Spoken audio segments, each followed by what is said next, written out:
Alright, this is Tyrant Shred, and today's video is about a guitar player that is very controversial in terms of his skills and his ability to play his instrument. The guitar player I'm referring to is no other than Kirk Hammett from Metallica. You're the worst guitar player that's ever graced the pages of a guitar magazine. Yeah, he's always been really into my guitar playing.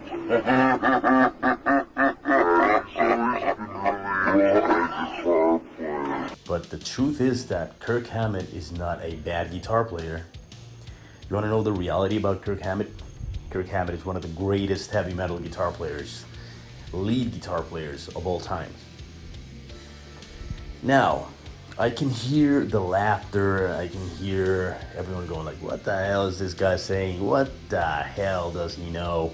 He probably plays nothing but Kirk Hammett solos, has never played a real complex solo in his life. But that brings me back to the whole thing that I was saying about the greatest guitar player of all time. So you need to understand something about Kirk Hammett. Kirk Hammett is only a crappy guitar player to snobs that play guitar at a higher level.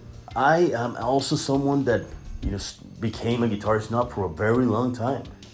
I was a very snobbish guitar player to the point where Kirk Hammett was one of the first lead guitar players that I started learning, because the first albums that I learned when I started playing guitar were Ride the Lightning and Master of Puppets. Specifically Ride the Lightning being the first album I picked up when I was just getting started with the electric guitar, and I said, I'm gonna learn this album, every song and every solo, regardless of how long it takes. So I started with Hammett, but I got to the point where, I was introduced to Marty Friedman, and I was introduced to, Satriani, Steve Vai, and a bunch of guitar players that seemed to have way better control of their instrument and played their instrument in a way that seemed way more engaging and convincing.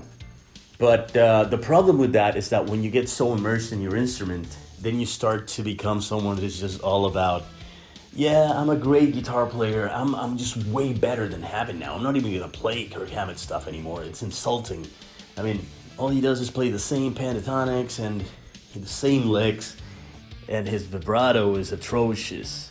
His sliding technique and his way to control the instrument in general feels very sloppy and amateur. And that is snob talk, my friends. Let me tell you that. Because to the average listener, who happens to be 90% of the people that listen to Metallica, are not musicians. Sure, some of them have a guitar at home and they know a couple of chords. Maybe they know the intro to the Unforgiven, they know the intro to Nothing Else Matters, but that's it. That's the length of their skills, right? To those people, Hammett's choice of notes and Hammett's general control of his instrument means nothing. To them, he's an amazing guitar player. And at the end of the day, only guitar nerds and guitar snobs care about technique being polished or better. The average person is not listening to the mistakes and to the slight changes in tempo or to the endless mistakes that both Kirk and James Hetfield are making. People are just enjoying the show and the music they love, right? And unless there's a very serious mistake where they have to actually stop the song, most people are not even gonna notice. And that is the reason why a guitar player like Kirk Hammett is actually one of the greatest guitar players of all time.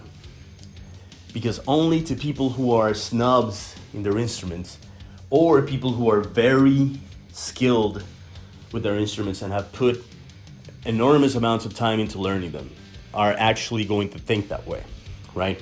So even if you're not a snob, you can say, yeah, Hammett is not very technical. He's lacking a lot.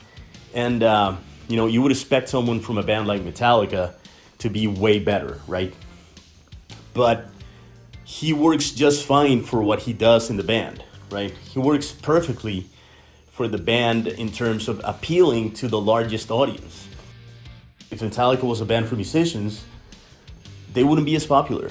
You know, that's the reason why a band like Dream Theater, although it's a band that has a lot of fans all over the world, or, you know, any progressive bands that are really complex, are never going to be as popular as Metallica.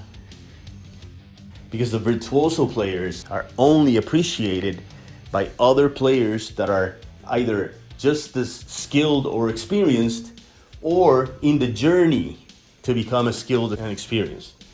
Because they're understanding the nuances and technical differences between a player like Hammett and Petrucci, or even, you know, going a step further, someone like Guthrie Govan, who is like the pinnacle of the technical skills.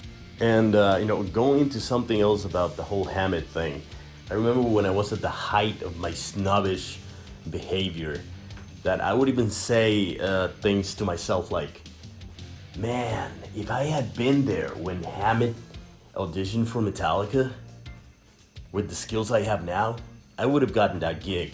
So many guitar players out there could get that gig and deserve it way more than Hammett.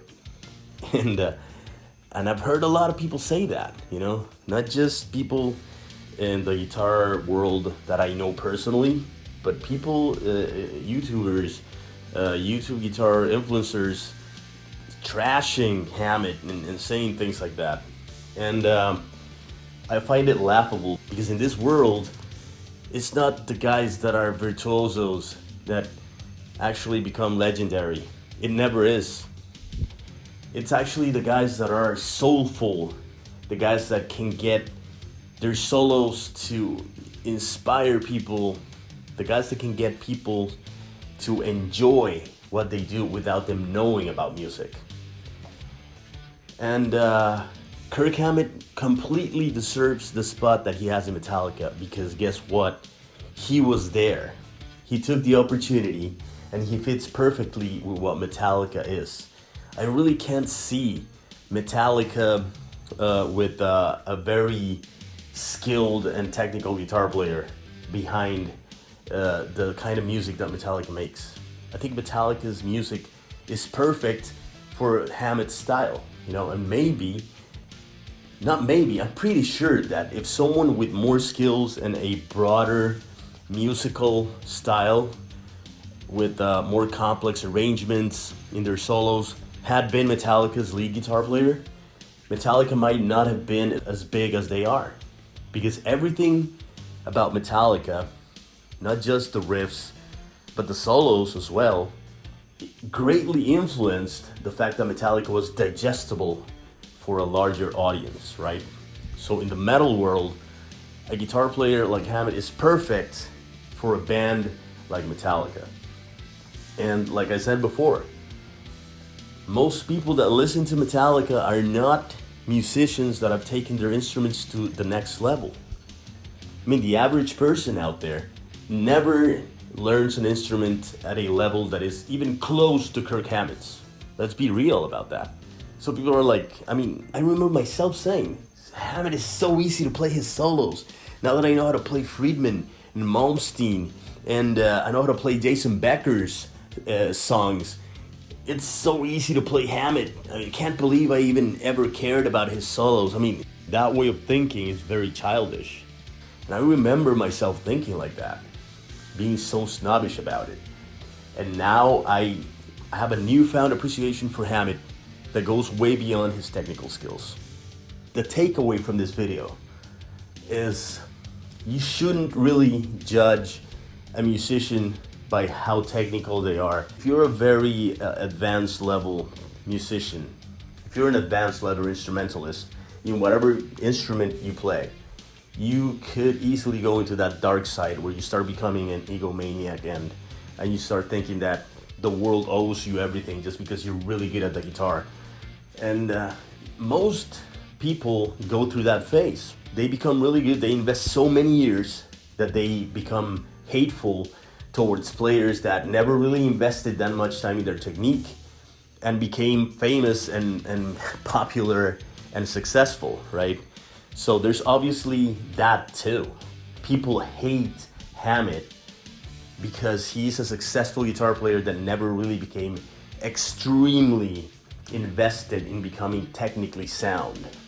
if you are not snobbish and you're mature enough to understand how the world really works and how music is perceived by people who are not technically advanced in their instruments, you really start to forget about that judgmental crap, and you start to really appreciate musicians for their accomplishments regardless of your accomplishments, right? And the same goes for, like, back to Guthrie Govan. Most people would go like, Guthrie Govan should be the one with a mansion and with millions of dollars because he really plays the guitar at a level that, is light years away from Hammett, right? But that's not how things work. Look at Slash. Slash is also a millionaire. Slash is also an incredibly successful guy.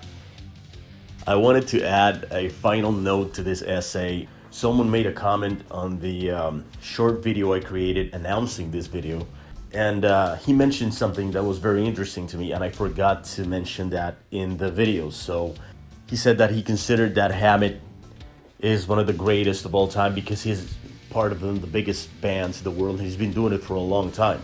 I replied to that it doesn't matter that he's been playing for so long or that he's very popular, because you also have guys like Kerry King from Slayer and Andreas Kisser from Sepultura, who in my opinion are not very good lead guitar players because none of their solos are memorable. Not only that, but they're also lacking in a lot of the technical stuff that Hammett is lacking. But unlike those two guys, Hammett has written some amazing solos. Solos like the intro to Fade to Black or the solo in the Unforgiven. There are many solos from Hammett that are great, and I found them to be great even before I knew how to play the guitar.